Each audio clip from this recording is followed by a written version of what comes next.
kita akan dilayani dan diberkati firman Tuhan yang akan disampaikan oleh Bapak Pendeta John Max. Sekali lagi terima kasih buat waktu yang sudah disediakan oleh Bapak John Max untuk menjadi berkat buat Gereja City of Love.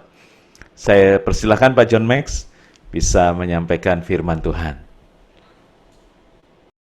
Ya, shalom saudara semua. Senang sekali bisa bersama-sama dengan rekan-rekan jemaat Tuhan di City of Love. Dan saya percaya Tuhan ada bersama-sama dengan kita malam hari ini. Mari saudara-saudara, kita akan buka Alkitab kita. Tadi kita sudah berdoa. Kita buka Alkitab kita di dalam Keluaran pasal yang ke-13. Keluaran pasal yang ke-13. Ayat yang ke-17 dan ayat yang ke-18 saja. Baik, saudara-saudara, saya akan bacakan dua ayat ini.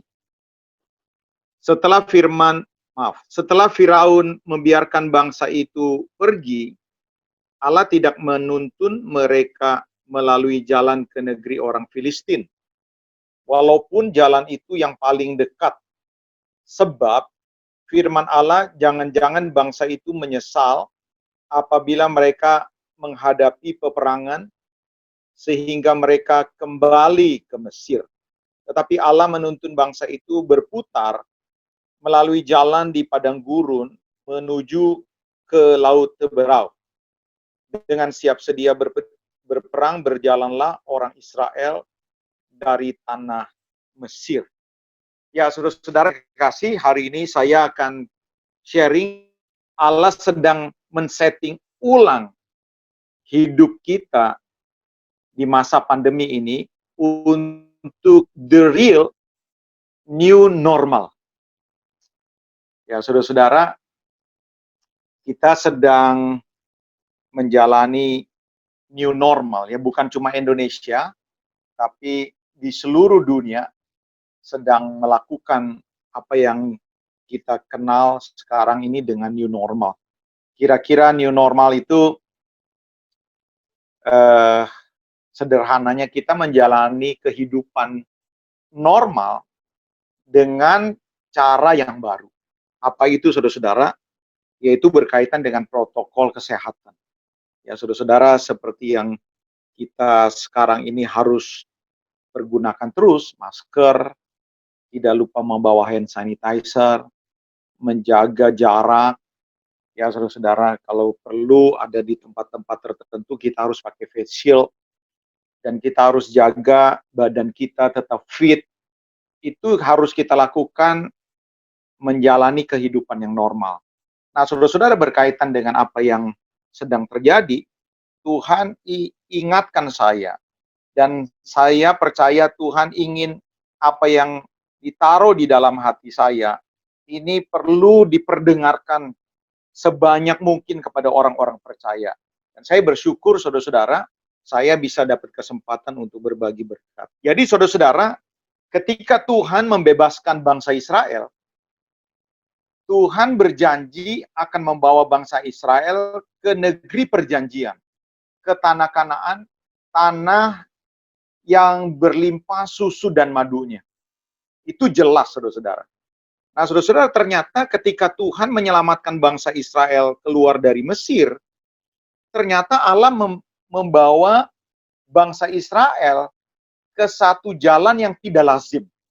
Ya, saudara-saudara, ke satu jalan yang tidak lazim. Alkitab berkata begini, setelah Firaun membiarkan bangsa itu pergi, Allah tidak menuntun mereka melalui jalan ke negeri orang Filistin. Catat nih, walaupun jalan itu yang paling dekat.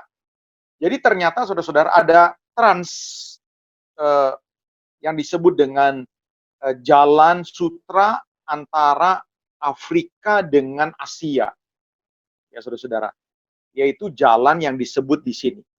Kalau saudara pernah dengar atau membaca Alkitab ketika ada pembunuhan bayi-bayi di Yerusalem yang dilakukan oleh Herodes, maka Yusuf itu akhirnya menyimpang.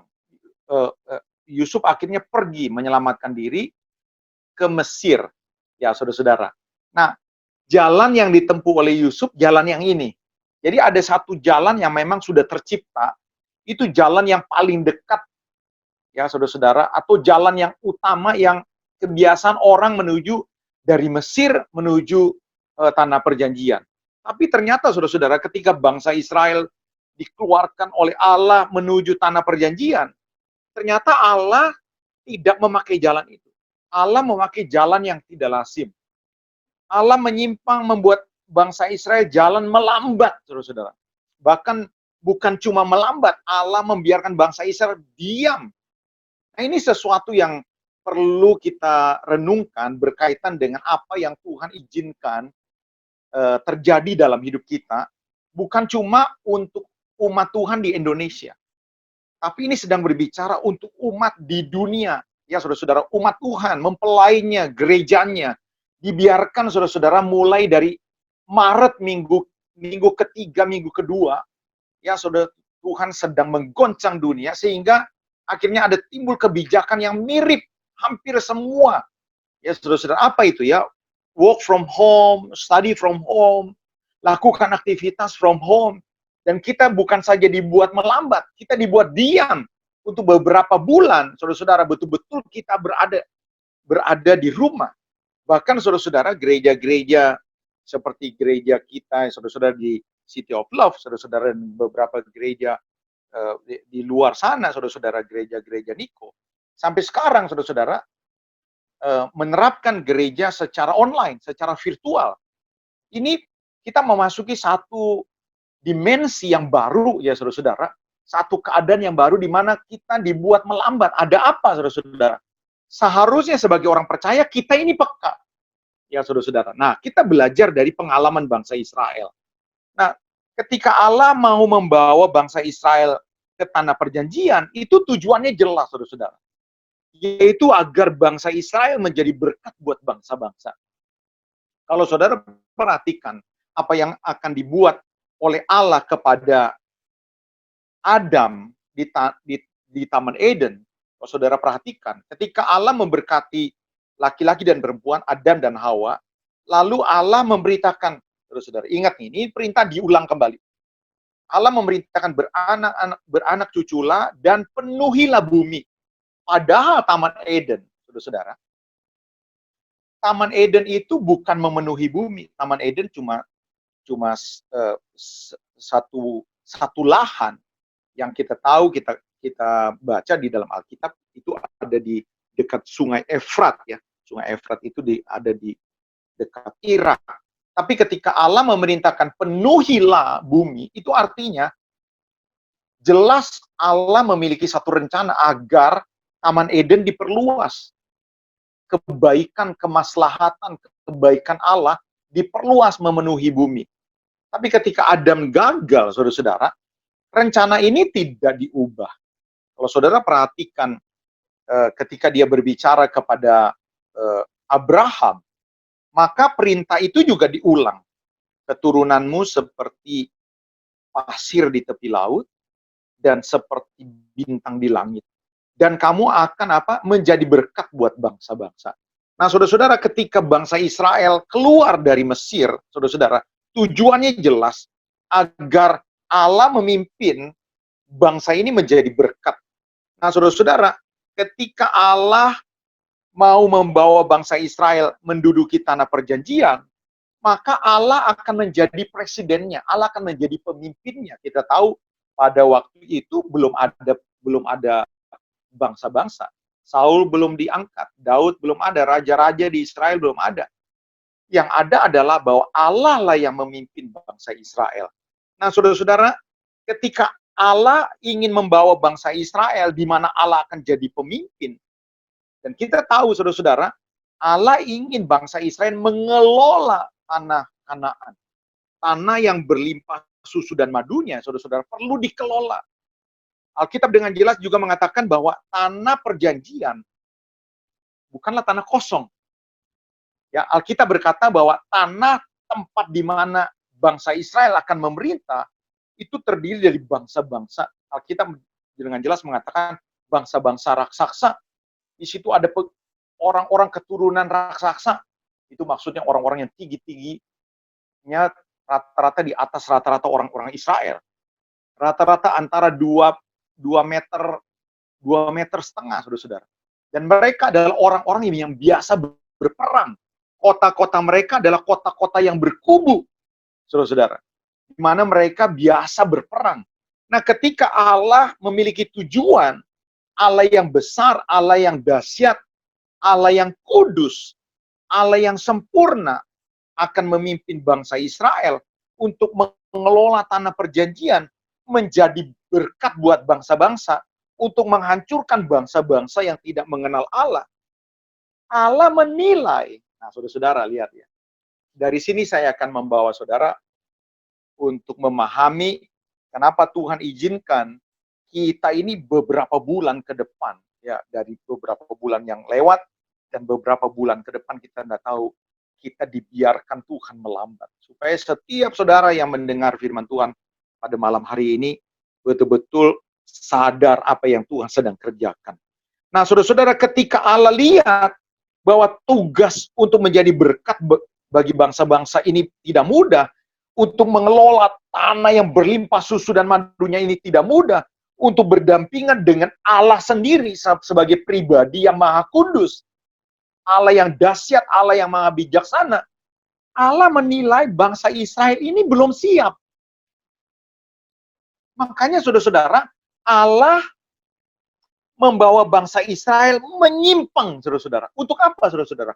Untuk membenahi mental, untuk membenahi, saudara-saudara, karakter, untuk membenahi kehidupan bangsa yang lemah, bangsa yang gampang kompromi, bangsa yang minim pengalaman adikodrati bersama dengan Allah, bangsa yang tanpa pengalaman bergantung kepada Allah, bangsa yang memiliki kehidupan format, ya saudara-saudara, orang Mesir, tidak akan mungkin bisa berdampingan dengan Allah yang besar, Allah yang dahsyat.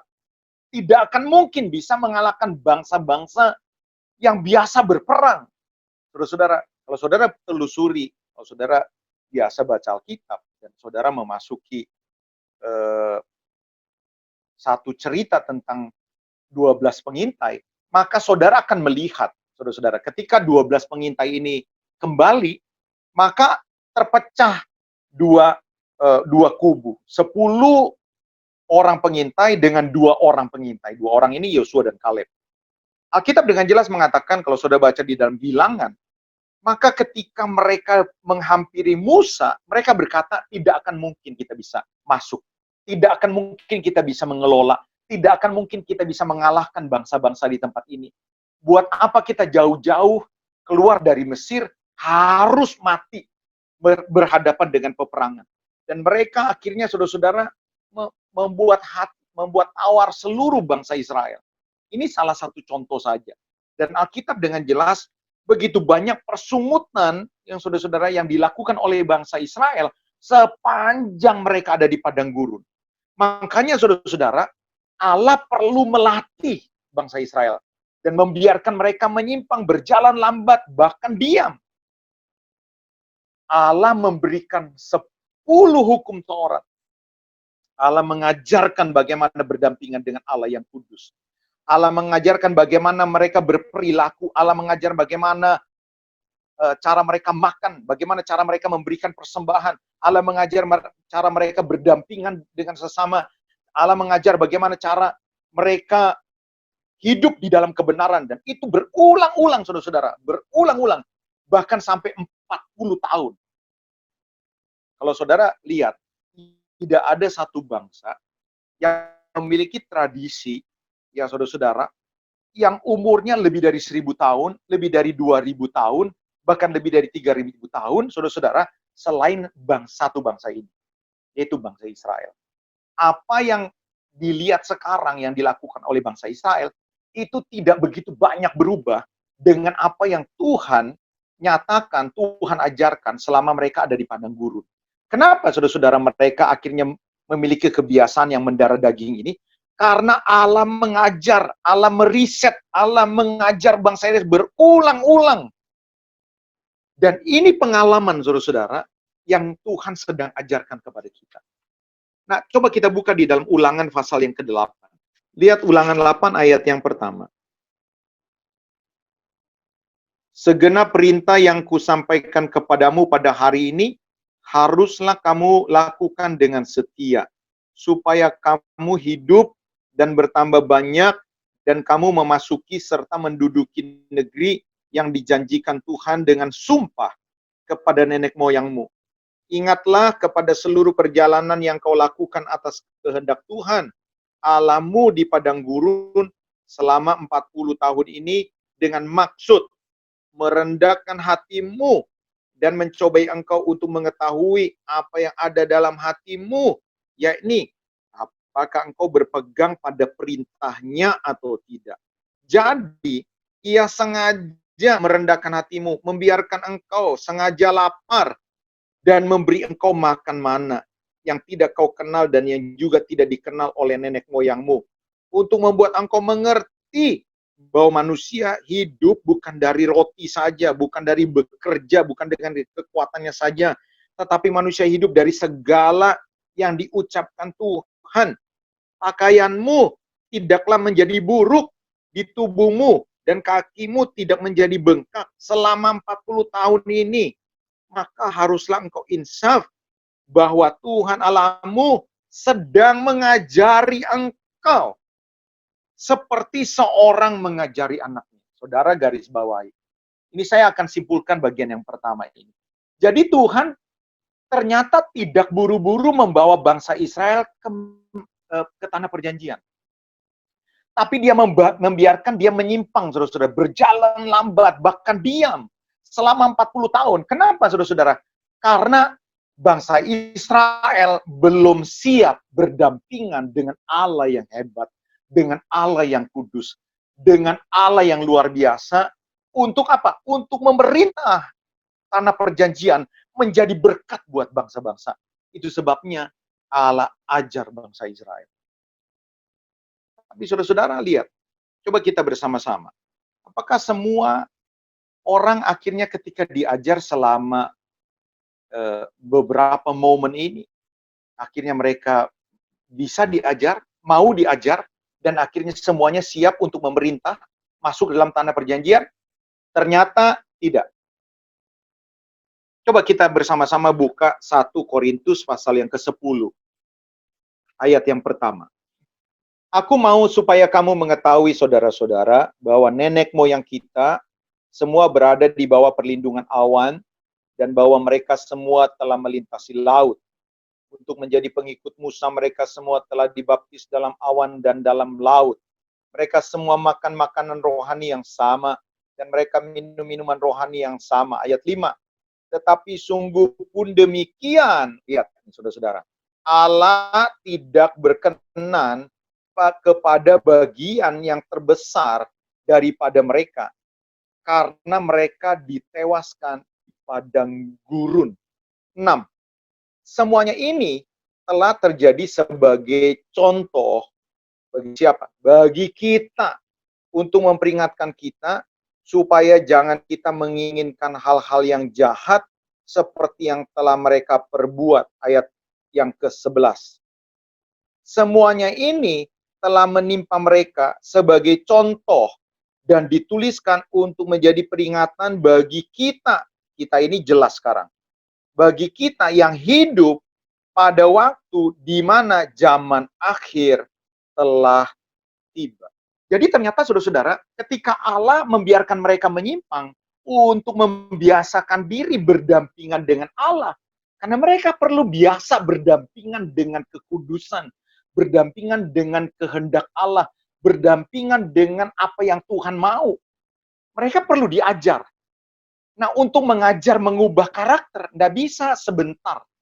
Tidak bisa 2 hari, 3 hari, harus berulang-ulang. Dan ternyata, saudara-saudara, ketika mereka terus berulang-ulang diajar, mereka akhirnya tidak mau diajar.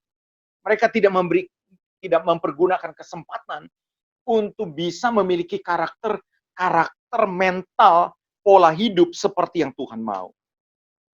Dan akhirnya, saudara-saudara, mereka tidak memiliki kualifikasi untuk berdampingan dengan Tuhan. Saya ingin saudara-saudara perhatikan, ya saudara-saudara, kita satu kali akan berhadapan dengan sesuatu yang baru. Sama sekali baru, saudara-saudara. Dan kalau saudara tidak membiasakan diri, saya khawatir. Saudara boleh rajin ke gereja, saudara boleh jadi anggota majelis, saudara boleh aktif, saudara boleh lama jadi Kristen. Tapi kalau saudara tidak peka bahwa Tuhan sedang memberikan kita kesempatan untuk membiasakan diri memiliki pola hidup kerajaan, pola hidupnya Allah, maka saya khawatir ya saudara-saudara, kita tidak memiliki kualifikasi untuk berdampingan dengan Allah di satu tatanan yang baru. Saya ingin saudara-saudara baca bersama-sama dengan saya Wahyu 21. Coba lihat ayat 1 sampai dengan ayat yang ke-5 saja. Lalu aku melihat langit yang baru dan bumi yang baru, sebab langit yang pertama dan bumi yang pertama telah berlalu dan laut tidak ada lagi. Dan aku melihat kota yang kudus Yerusalem baru turun dari sorga dari Allah, yang berhias bagaikan pengantin perempuan yang berdandan untuk suaminya. Lalu aku mendengar suara yang nyaring dari tahta itu berkata, lihatlah, kemah Allah ada di tengah-tengah manusia, dan dia akan diam bersama-sama dengan mereka. Mereka akan menjadi umatnya, dan ia akan menjadi Allah mereka, dan ia akan menghapus segala air mata dari mata mereka, dan maut tidak akan ada lagi, tidak akan ada lagi perkabungan, atau ratap tangis, atau duka cita, sebab segala sesuatu, perhatikan, yang lama telah berlalu. Ayat 5, ia yang duduk di atas tahta itu berkata, lihatlah, aku menjadikan segala sesuatunya baru. Jadi saudara-saudara, satu kali saudara-saudara, kita akan dibawa ke sesuatu yang baru. Ya, ke sesuatu yang baru di mana Allah akan jadi pemimpin. Sebelum saya akan masuk lebih dalam sedikit ya berbicara tentang langit ya yang baru dan bumi yang baru. Saudara ingat enggak bahwa nanti ya ketika rapture, ketika umat Tuhan diangkat, nanti kan umat Tuhan akan datang kembali bersama dengan Tuhan, mengalahkan antikris. Dan saya percaya, Bapak Ibu dengar nih, waktunya sudah begitu dekat. Lihat ya, waktu Tuhan turun, ini kali yang kedua, Tuhan turun bersama-sama dengan orang yang diangkat, mengalahkan antikris. Setelah itu apa, saudara-saudara? Dia akan memerintah dunia, dia akan membenahi sistem dunia. Semua negara-negara di seluruh dunia masih ada. Saudara bayangin ya, ini the real. Sama seperti kita megang gelas ya saudara-saudara, sama seperti kita harus bekerja, sama seperti kita harus berjalan, sama seperti kita melakukan aktivitas. Nanti 1000 tahun itu di bumi ini saudara-saudara. Dan Alkitab dengan jelas mengatakan Tuhan mengadakan satu pembenahan yang baru. Tuhan akan memerintah seluruh bangsa-bangsa ya, seluruh bangsa-bangsa. Di seluruh dunia masih ada bangsa, masih ada Amerika, Jepang, Uganda, Argentina, New Zealand, Indonesia, masih ada daerah-daerah di Indonesia. Tapi saudara-saudara, Tuhan mengubah ya sesuatu yang keliru.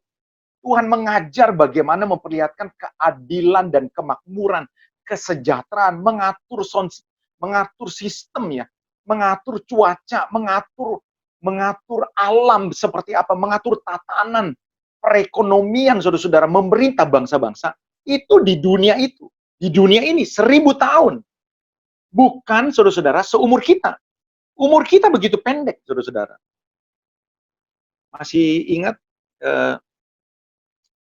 almarhum rekan kita Pendeta Vetri Kumase, 57 tahun umurnya, saudara. Kalau kuat 70 kita ini. Saudara mau cari suplemen yang seperti apa, yang mau bikin umur berapa, saudara-saudara? Saudara mau olahraga, oke. Mau makan sehat, hidup sehat, oke. Mau sampai umur berapa? Saudara mau sehat. Paling top 80. Nah, saudara-saudara, nanti ya saudara-saudara, sedang ngomong sesuatu yang real, dimulai dari apa? 1000 tahun, bukan 57, bukan 70 tahun, bukan 80 tahun. Tapi apa, saudara? 1000 tahun. Lalu setelah itu baru Tuhan akan meneruskannya dalam tatanan yang baru, dinamika yang baru, dimensi yang baru, real, saudara-saudara. Berapa lama? Bukan 1000 tahun, bukan 1 juta tahun. Bermiliar-miliar tahun. Saya ajak saudara-saudara untuk, saudara-saudara boleh lihat. 1 Timotius pasal yang ke-6, ayat 17 dan ayat 19. Alkitab bilang begini, peringatkanlah kepada orang-orang kaya di dunia ini agar mereka jangan tinggi hati dan jangan berharap kepada sesuatu yang tidak tentu seperti kekayaan, melainkan kepada Allah yang dalam kekayaannya memberi kepada kita ya segala sesuatu untuk dinikmati. Peringatkanlah agar mereka itu berbuat baik, lihatnya, menjadi kaya dalam kebajikan. Kayanya tuh dalam kebajikan. Kaya dalam apa? Suka memberi waktu, memberi hidup, memberi tumpangan, memberi teladan hidup, memberi nasihat, memberi kehangatan, kaya di dalam membagi waktu, membagi karya, membagi berkat, membagi kekuatan. Untuk apa, saudara? Lihat ayat 19. Dan dengan demikian, itu semuanya itu akhirnya mengumpulkan satu harta sebagai dasar yang baik bagi dirinya. Lihat nih, saudara-saudara. Di waktu yang akan datang. Untuk apa? Untuk mencapai hidup apa? Yang sebenarnya. Jadi, hidup yang sebenarnya yang akan datang itu, itulah kehidupan yang sebenarnya. Kalau saudara-saudara, untuk yang 57 tahun, untuk yang 72 tahun, kalau kita sampai 72, untuk yang 84 tahun, kalau sampai 84, begitu real kita nikmati hidup kita, saudara-saudara, di bumi ini. Masa untuk yang 1000 tahun, atau di langit yang baru dan bumi yang baru, yang bermiliar-miliar tahun, itu sesuatu yang samar-samar, saudara-saudara. Bodoh sekali, saudara-saudara, pemahaman teologi kita yang seperti ini. Dan ternyata, saudara-saudara, untuk berdampingan dengan Allah, mengatur tatanan dunia ini, saudara-saudara, mengatur miliaran orang di bumi loh. Yang sebentar lagi kan, Tuhan Yesus datang sebentar lagi. Apalagi nanti mengatur tatanan dunia yang baru dalam langit yang baru, bumi yang baru. Lalu Tuhan yang akan memimpin, Allah yang akan memimpin.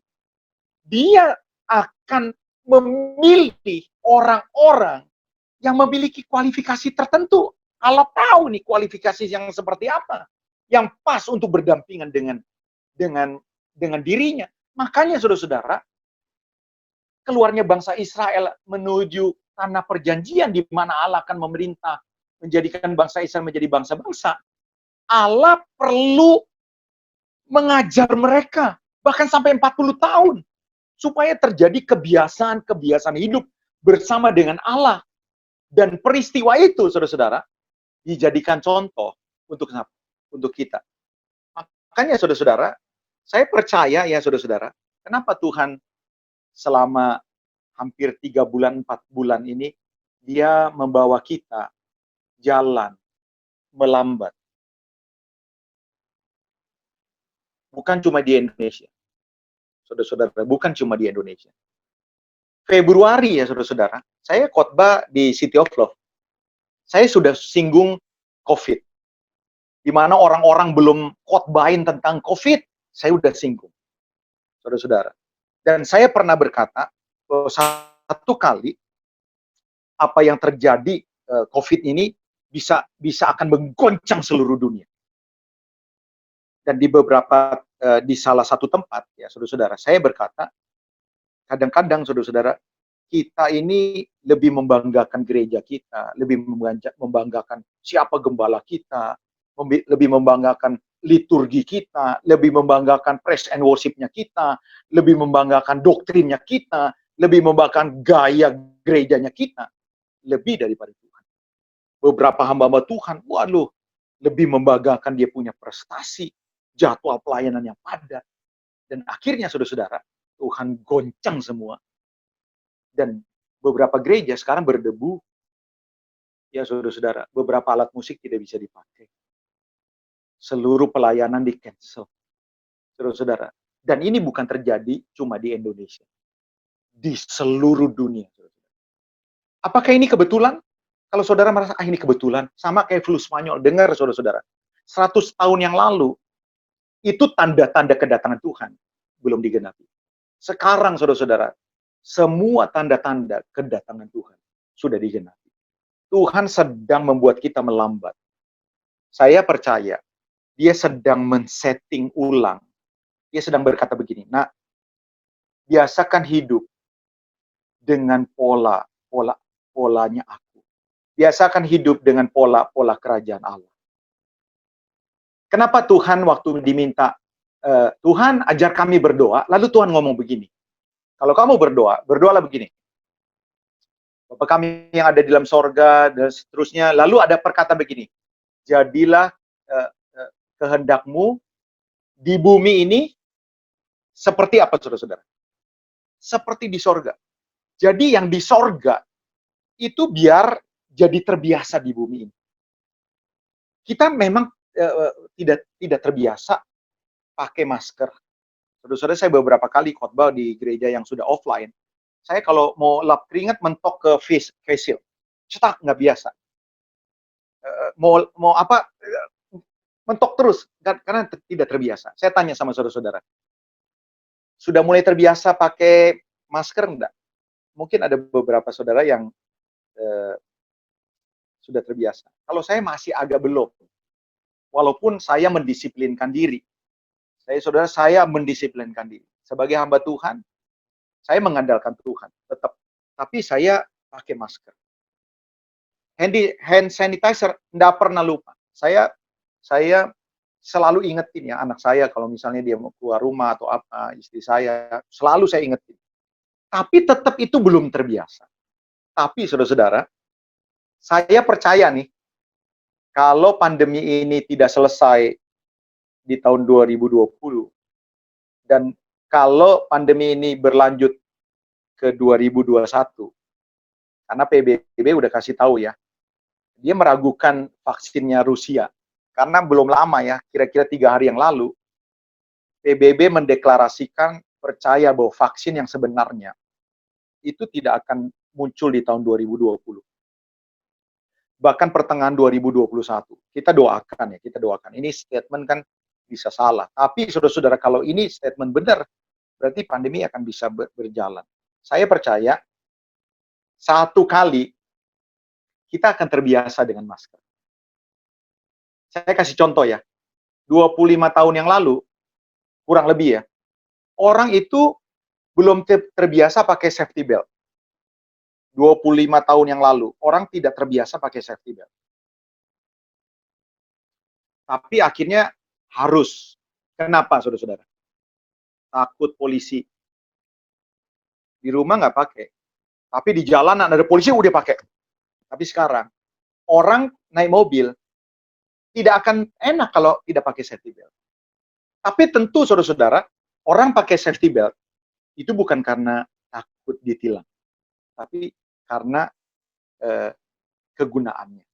Saya pernah kecelakaan maut, saudara-saudara, tahun 2004. Mobil yang saya tumpangi terbalik di kilometer 24.200 dari tol Cikupa. Ya, saudara-saudara, saya selamat dari maut. Saya percaya karena Tuhan, tapi saya percaya karena saya pakai safety belt. Seperti itu. Betul-betul menyadari bahwa kita harus membiasakan diri pakai safety belt. Satu lagi contoh, 25 tahun yang lalu, kurang lebih, beberapa orang tidak terbiasa pakai helm. Akhirnya mereka pakai helm, karena takut ditilang. Beberapa mereka segan pakai helm, akhirnya pakai helm proyek, saudara-saudara. Yang nggak ada cantongannya begitu. Tapi sekarang orang terbiasa. Saudara-saudara dengar nih, kita sekarang ini belum terbiasa pakai masker. Saya prediksi, nanti kita akan terbiasa. Kenapa? Karena kegiatan yang berulang terus, berulang. Memang ada dendanya. DKI mempergunakan denda. Tapi saya percaya pakai masker satu kali bukan karena takut didenda, takut ditilang, tapi karena kegunaan. Saudara dengar, kenapa Tuhan izinkan pandemi ini terjadi? Mari peka, Bapak Ibu mari peka. Dia itu ingin mengingatkan kita, nah waktuku sudah begitu dekat. Yuk biasakan hidup, biasakan hidup. Hiduplah dengan pola kerajaan Allah. Kita satu kali, saudara dengar ya, kita akan berdampingan dengan Allah yang maha kudus, maha bijaksana, Allah yang besar, dahsyat. Dan kita akan bersama Allah mengelola dunia yang sekarang ini 1000 tahun, dan dunia yang baru, saudara-saudara, bermiliar-miliar tahun. Mengelola orang bukan satu RT, bukan satu kabupaten, bukan satu negara, seluruh dunia. Dan Allah sedang, dengar nih saudara-saudara, dia sedang take. Sekarang ini dia sedang take. Saya pernah beberapa kali ngobrol dengan beberapa rekan dari City of Love juga, ketemu dengan saya ngobrol-ngobrol soal ini, dan saya bilang, Tuhan sedang take. Dia sudah tandain kita ini, saudara-saudara. Saya percaya dia sedang tandain kita. Lewat pandemi ini akan lahir dua orang. Maksudnya dua golongan orang. Dengar nih ya. Saya berharap saudara punya kerendahan hati untuk dengar ini. Tuhan akan pakai pandemi ini untuk menghasilkan dua tipe orang. Orang yang semakin takut akan Tuhan, semakin gentar akan Tuhan, semakin kudus, semakin benar, semakin menyala-nyala kepada Tuhan, semakin intim sama Tuhan. Dia tidak peduli ibadah akan offline atau online, dia akan all out untuk Tuhan. Tapi saudara-saudara, ada dua tipe yang kedua. Yaitu tipe masa normal aja dia males, ya beribadah sekedarnya aja, memberi sekedarnya aja, melayani sekedarnya aja. Apalagi saudara-saudara, masa-masa ini kita nggak tahu saudara-saudara. Saudara bisa ibadah dalam keadaan bisa selonjorin kaki, bisa sambil makan kuaci, bisa sambil sebentar off dulu, saudara mute dulu, saudara pergi. Kita nggak tahu. Tapi saudara-saudara orang yang di-take Tuhan, yang betul-betul menyadari ini bukan sesuatu yang biasa. Dia akan tetap menghargai satu nilai ibadah dimanapun dia berada. Dia akan tetap on fire dimanapun dia berada. Kenapa? Karena ini bukan sesuatu yang biasa. Makanya saudara-saudara, saya akan tutup kepada satu bagian. Coba lihat 1 Tesalonika 5. Ayat yang ke-15. Coba kita lihat. Perhatikanlah supaya jangan ada orang yang membalas jahat dengan jahat. Tetapi, lihat ya, usahakanlah senantiasa yang baik. Jadi mengusahakan yang baik itu enggak cuma sekali, enggak cuma 2 kali, senantiasa. Kenapa saudara-saudara? Karena kita disuruh, yuk harus membiasakan. Ya memang saya begini. Orang-orang nyerobot, kita ngantri. Orang bilang, bodoh banget lu ya. Ya kita enggak, sorry ya, saya memang terbiasa seperti ini. Orang-orang nyogok, kita enggak. Lu bodoh ya. Zaman sekarang, ya, sorry ya, saya memang terbiasa. Ya, justru saya aneh sama kamu. Sebagai orang percaya, seharusnya seperti ini. Tapi orang aneh ngelihat kita. Lu bodoh ya. Jadi untuk yang baik, kita harus senantiasa. Bukan sekali-sekali. Coba lihat ayat yang ke-16. Lihat ayat yang ke-16. Bersukacitalah, apa saudara-saudara? Sekali-sekali? Enggak. Kita disuruh biasakan diri. Terbiasa. Supaya apa saudara-saudara? Supaya apa saudara-saudara? Supaya kita terbiasa dengan Allah nanti kelak. Bukan 57 tahun, bukan 62 tahun kayak umur kita mungkin. Bukan 72 tahun kayak umur kita mungkin. Coba lihat lagi, ayat 17. Tetaplah berdoa. Oh berdoa, bukan sekali-sekali.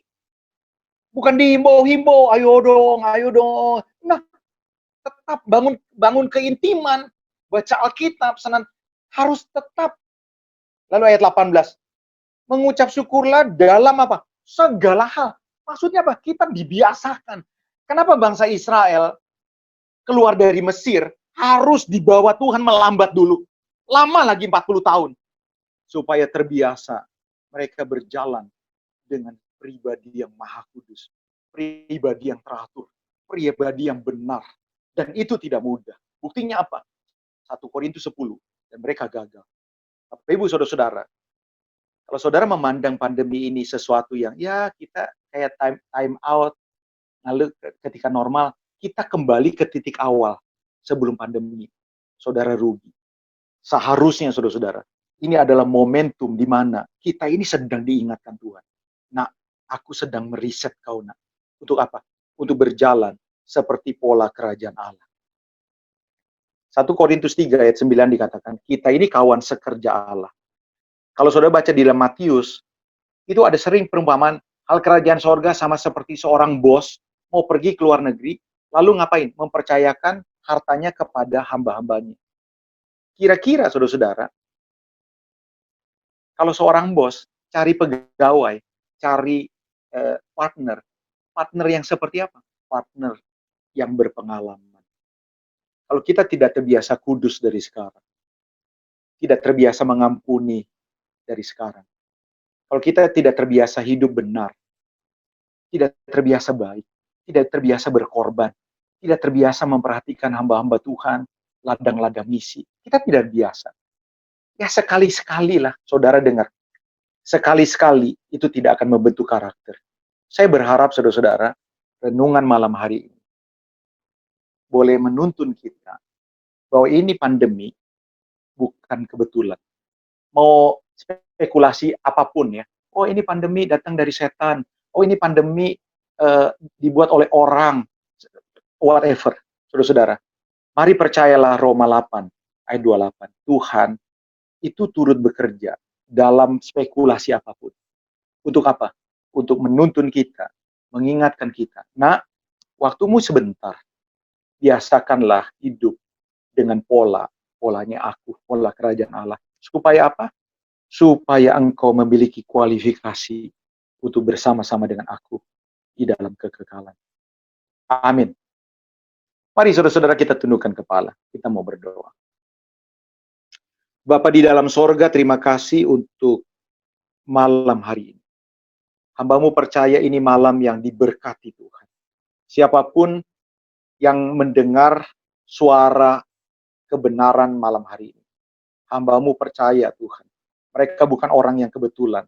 Engkau yang merekayasa, Engkau yang menggiring kami di tengah-tengah kesibukan, di tengah-tengah mungkin keengganan, kami masih bisa mendengar suara-Mu. Kami percaya ini Tuhan. Tuhan, kami mau peka Tuhan, bahwa ini pandemi bukan biasa. Ini bukan di 2 negara, ini bukan di 4 negara, ini bukan di 50 negara. Ini sedang terjadi di seluruh dunia Tuhan. Dan kita belum tahu, kami belum tahu ke depannya seperti apa. Tapi yang kami yakini Tuhan, bahwa Engkau ada di balik ini. Engkau mengizinkannya untuk mempersiapkan satu mempelai yang terbiasa berjalan bersama dengan Allah. Terbiasa intim, terbiasa kudus, terbiasa hidup benar, terbiasa berkarya bagi kerajaan Allah. Terima kasih Bapak. Berbahagialah orang yang dengar firman Tuhan, merenungkannya, dan melakukannya. Dalam nama Yesus, kami berdoa dan kami mengucap syukur. Haleluya. Amin. Saya serahkan kembali ke Pak Tim. Ya, terima kasih Pak John Max buat firman Tuhannya. Saya percaya memberkati kita semua saudara. Ya, Tuhan memberikan tuntunan buat kita juga melalui masa ini. Saya percaya Tuhan sedang mempersiapkan kita, memperbaharui kita, memulihkan setiap kita. Kita akan tutup. Ryan akan pimpin kita pujian, kemudian saya akan tutup dalam doa. Ku sembah Engkau, Allah yang perkasa. Ku sanjung tinggi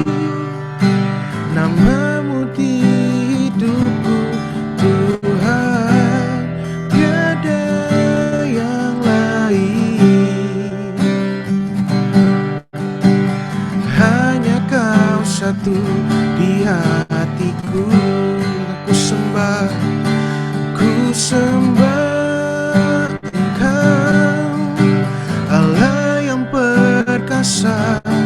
Ku sanjung tinggi namamu di hidupku, Tuhan, tiada yang lain.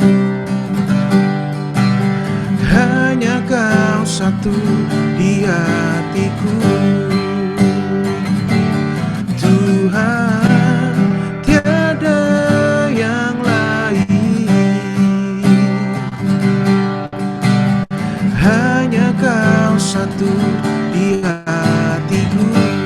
Katakan Tuhan, Tuhan, tiada yang lain. Hanya Kau satu di hatiku. Terima kasih Tuhan untuk malam hari ini. Terima kasih kesempatan yang luar biasa kami memiliki waktu untuk bersehati, bersepakat dalam doa, pujian, dan penyembahan.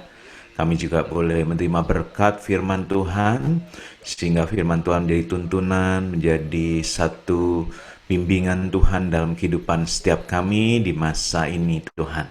Terima kasih berkati Pak John Max, istri dan anaknya Tuhan, keluarganya, pelayanannya, Kau menyertai selalu. Kami percaya Kau Tuhan yang selalu memelihara, khususnya hamba-hamba-Mu Tuhan yang telah setia dan melayani. Kami percaya apa yang sudah ditabur di waktu-waktu yang lalu, Pak John Max akan terus menuai Tuhan, berkat dari Tuhan secara rohani dan jasmani. Pak John Max dan keluarga selalu sehat, selalu aman dalam perlindungan Tuhan. Bapa, hamba-Mu juga berdoa buat setiap umat-Mu Tuhan yang telah mengikuti ibadah tengah minggu malam hari ini. Tuhan, kami percaya Tuhan, Kau tahu kerinduan kami semua datang untuk ikut dalam Zoom ini Tuhan, karena kami rindu untuk terus mendapat kekuatan, untuk terus mendapatkan pengurapan, untuk terus mendapatkan penyertaan Tuhan. Karena itu Tuhan, kami percaya waktu malam hari ini setiap kami menerima berkat-Mu, khususnya secara rohani Tuhan. Kerohanian kami terus naik dan tidak turun. Kami boleh terus berjaga-jaga. Kami percaya ini waktunya Tuhan, kami di-reset kembali, dipulihkan Tuhan. Dan setiap kami memperbaiki diri, karena kami percaya waktunya sudah sangat amat singkat. Engkau segera datang. Karena itu Kau sedang menguduskan kami, Kau sedang Tuhan membentuk kami, sehingga kami boleh menjadi lebih baik lagi Tuhan, sesuai dengan gambaran-Mu. Ini tahun dimensi yang baru, kami disempurnakan segambar serupa dengan Tuhan. Terima kasih untuk malam hari ini. Kau terus akan menyertai kami di hari-hari kami, baik yang sudah harus pergi ke kantor maupun yang masih work from home, yang masih sekolah di rumah juga Tuhan. Kau berkati orang tua semuanya boleh sabar dalam mendampingi anak-anak di rumah, dan juga suami istri rukun. Saat ini juga kami ikat segala roh perpecahan dalam rumah tangga, segala roh perceraian. Tuhan, saat ini dengan kuasa Tuhan kami patahkan, kami hancurkan, kami pergi dari anak-anak-Mu, dari rumah tangga, sehingga rumah tangga yang ada, Tuhan, khususnya anak-anak Tuhan, tidak ada yang terpecahkan, tidak ada yang diganggu oleh iblis. Iblis, Kau pergi dari rumah tangga anak-anak Tuhan. Terima kasih Bapa, berkati suami istri juga akan rukun, saling mengasihi, saling menyayangi. Terima kasih Bapa untuk malam hari ini, kami boleh selesai dan kami mau terima berkat daripada-Mu. Mari kita angkat dua tangan kita untuk menerima berkat dari Tuhan.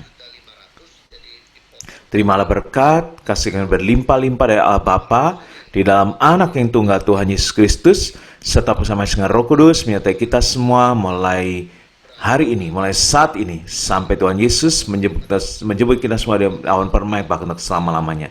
Mari Bapak Saudara yang percaya dan diberkati, katakan amin.